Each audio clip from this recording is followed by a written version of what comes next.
آج کی ڈیٹ میں بھی اگر کوئی کسی صحابی کو اپنے علم کی بنیاد پہ کافر بھی ڈکلیئر کر دے، وہ یہ سمجھے کہ میرے نزدیک وہ کافر تھا، تو اس سے یہ نہیں ہوگا کہ ہم اس کی تکفیر کریں گے۔ جو ہمیں کافر کہہ رہا ہے پھر ہم حق رکھتے ہیں کہ ہم اسے کافر کہیں۔ اگر قادیانی ہمیں کافر کہنا چھوڑ دیں تو ہم ان کو کافر نہیں کہیں گے۔ صحابی ہونا کوئی بڑی فضیلت نہیں، جھوٹی حدیثیں گھڑنے کے اور جھوٹ بولنے کے ماہر تھے تابعین۔ صحابہ کو تو ایک ثواب ملتا تھا، وہ زبانی پڑھتے تھے، موبائل پہ پڑھنے والے کو 2 ثواب مل رہے۔ ناظرین، یہ جس شخص کی آپ تصویر دیکھ رہے ہیں یہ اس صدی کا بہت بڑا فتنہ ہے، انجینئر محمد علی مرزا۔ اس کے شر سے رب ذوالجلال کی ذات، انبیاء اکرام، صحابہ اکرام، تابعین، تبع تابعین، اولیاء اللہ، ولی اللہ، کسی بھی مسلک کے عالم کوئی اس کے شر سے محفوظ نہیں ہے۔ یہ سب کی شان میں گستاخیاں کرتا ہے اور اس پر بضد رہتا ہے۔ ہمارا کام صرف اس کی گستاخیاں آپ لوگوں کو بتانا ہے تاکہ میرے مسلمان بہن بھائی اس جیسے فتنوں سے محفوظ رہیں۔ یہ اپنے یوٹیوب چینل پہ بیٹھ کر بکواس کرتا ہے اور تمام بڑی بڑی ہستیوں کے بارے میں گستاخیاں کرتا ہے۔ اللہ تعالی ہمیں ان جیسے فتنوں سے محفوظ رکھے۔ میں آپ کو اس کی چند گستاخیاں آج کی ویڈیو میں دکھاؤں گا، اس کے بعد کچھ علماء اکرام بھی اس کی گستاخیوں پر اس کو سرزنش کرتے ہوئے دکھائی دیں گے۔ آگے آپ دیکھیے گا کہ یہ کس طرح صحابہ اکرام کی گستاخی کر رہا ہے، تابعین کی گستاخی کر رہا ہے، اور قادیانیوں کے بارے میں خاص طور پہ اس کے کیا جذبات ہیں وہ بھی ملاحظہ کیجیے گا۔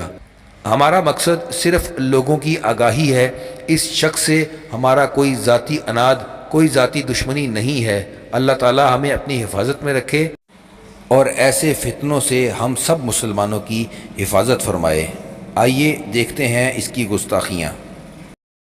مولانا خادم حسین رضوی صاحب کے لیے دوسرا چیلنج، پہلے کا تو جواب نہیں آیا، انشاءاللہ قیامت تک نہیں آئے گا ان 2 حوالوں کا، اب انشاءاللہ تعالی ان 2 حوالوں کا بھی نہیں ہے۔ اور مجھے بڑی صحیح طرح یاد ہے 1994 میں جب میں ابھی ایف ایس سی کا سٹوڈنٹ تھا تو اس وقت یہ جیلم شہر آیا کرتے تھے، اس وقت ان کی داڑھی بھی کالی تھی اور فالج بھی نہیں ہوا تھا ان کو۔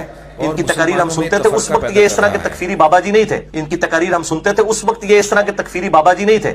آج 2 اور حوالے لے لیں، یہ ہاں 4 یار انشاءاللہ 4 حوالے پورے ہو جائیں گے۔ یہی چیلنج جو ہے وہ ڈاکٹر آصف اشرف جلالی صاحب کے لیے بھی ہے، یہ سب لوگوں کے لیے جو لوگ کہہ رہے ہیں جو لبیک یا رسول اللہ صلی اللہ علیہ وسلم، ہم نے تحریک چلائی ہے گستاخوں کے۔ آج کی ڈیٹ میں بھی اگر کوئی کسی صحابی کو اپنے علم کی بنیاد پہ کافر بھی ڈکلیئر کر دے، وہ یہ سمجھے کہ میرے نزدیک وہ کافر تھا، تو اس سے یہ نہیں ہوگا کہ ہم اس کی تکفیر کریں گے۔ آپ نے ملاحظہ کیا کہ یہ فتنہ اس دور کا کہہ رہا ہے کہ اگر کوئی آج کے دور میں اپنی عقل کے مطابق صحابہ اکرام رضی اللہ تعالیٰ عنہم میں کسی کو بھی کافر کہے گا تو ہم اسے کافر نہیں کہیں گے۔ آگے مزید سنیے۔ جو ہمیں کافر کہہ رہا ہے پھر ہم حق رکھتے ہیں کہ ہم اسے کافر کہیں۔ جو ہمیں کافر کہہ رہا ہے پھر ہم حق رکھتے ہیں کہ ہم اسے کافر کہیں۔ اور میں نے کئی دفعہ یہ گولڈن کوٹ اپنا بیان کیا ہے لوگوں کے سامنے کہ اگر قادیانی ہمیں کافر کہنا چھوڑ دیں تو ہم ان کو کافر نہیں کہیں۔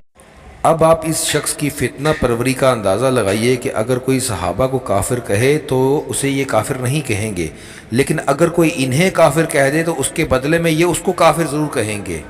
یہ کس قسم کا بدذات ہے کہ 1973 میں تمام علماء مشائخ نے ایک جہاد کر کے پاکستان میں یہ قانون پاس کروایا کہ قادیانی دار اسلام سے خارج اور زندیق کافر ہیں، اور یہ کہہ رہا ہے کہ ہم انہیں کافر نہیں کہیں گے۔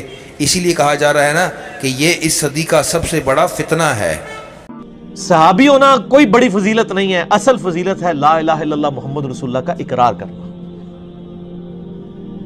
ہم اس سے بڑی فضیلت کسی کو نہیں مانتے۔ جھوٹی حدیثیں گھڑنے کے اور جھوٹ بولنے کے ماہر تھے تابعین، اور نیکوکار بھی رج کے تھے اور جھوٹے بھی رج کے سن۔ نبی علیہ السلام کی وفات کے بعد جو مرتد ہو وہ نبی کے زمانے میں کیا ہوتا ہے؟ مسلمان نہیں سر، صحابی۔ ان ڈیفینیشن ہی بھول گئے، صحابی تھی جس نے ایک نظر بھی دیکھ لیا، وہ ڈیفینیشن ہی بھول جاؤ۔ صحابہ کو تو ایک ثواب ملتا تھا، وہ زبانی پڑھتے تھے، موبائل پہ پڑھنے والے کو 2 ثواب مل رہے ہیں، کیونکہ الفاظ دیکھ بھی رہے اور پڑھ بھی رہے۔ اے پھکی جے انجینئرنگ کران گے تواڈے نال، اللہ دے فضل نال ایسی انجینئرنگ ہوئے گی کہ بھول جاؤ گے سب کچھ۔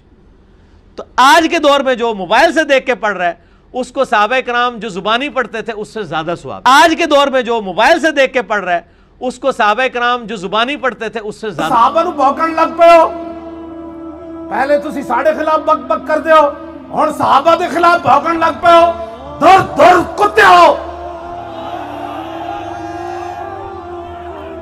یہ میرا ہر اس بندے نو پیغام ہے جڑا صحابہ دے خلاف بک بک کردا، تانوں اپنے علم تے مانے ایہو جیاں تحقیقاں سی تہاڈیاں مروڑ کے تے اسفل السافلین چھٹ دیاں گے۔ تہاڈا علم کتنا ہے جنہاں تے رب راضی، رسول راضی، اللہ نے ازل وچ ویکھیا، رسول اللہ نے فرمایا اللہ نے ازل وچ ہر دل نو ویکھیا تے میرے صحابہ دے دل تو ود کے انہیں کوئی پاکیزہ دل نہیں پایا۔ او پلیتو اور سیاہ دل والے ہو، تسی صحابہ نو پہ گئے ہو اور دھر دھر کتے ہو اور مالکہ نو پہ گئے ہو۔ بس ان کے لیے یہی میرا جواب کافی ہے۔ اعلیٰ یہ کوئی کل صحابہ دے مشاجرات ہوئے، کل کوئی صحابہ دے آپس دے معاملات ہوئے، یہ صدیاں گزر گئیاں، ساڑھے بزرگ فیصلے کر گئے۔ اعلیٰ حضرت بریلوی لکھیا حق بدست حیدر کرار، لیکن امیر معاویہ بھی ہمارے سردار، اور ان پر تان و تشنیع کار فجار۔ تسی صحابہ دے خلاف بیٹھ کے بڑبڑ کر دیو اور ساری امت کے اکابر کے خلاف بھونکتا ہے، کہتا ہے میں ہوں مسلم علمی کتابی۔ تو میں کہتا ہوں نہ تم علمی نہ ہو کتابی، نہ تم علمی نہ ہو کتابی، نہ تم مچھلی نہ مرغابی، نہ تم شعلہ نہ شادابی، نہ فارانی نہ فارابی، تم ہو تم مرتابی، ابن سلولی پھر کذابی۔ کچھ تم مندر، کچھ محرابی، کچھ ہو رافض، کچھ ہو وہابی، تم ہو عہد نو کی خرابی روش۔ ناظرین آج کی ویڈیو یہیں پر اختتام پذیر ہوئی۔ رب ذوالجلال سے دعا ہے ہماری یہ کاوش مسلمانوں کی اصلاح اور ان کی رہنمائی کے کام آئے۔ اگلی ویڈیو میں اس مرزا جہلمی فتنے کے بارے میں مزید آپ کو بتائیں گے اور اس کی گستاخیوں سے آپ کو مطلع کریں گے۔ ہماری اس ویڈیو کو دوسروں تک ضرور پہنچائیے تاکہ مزید لوگ اس سے مستفید ہو سکیں۔ السلام علیکم۔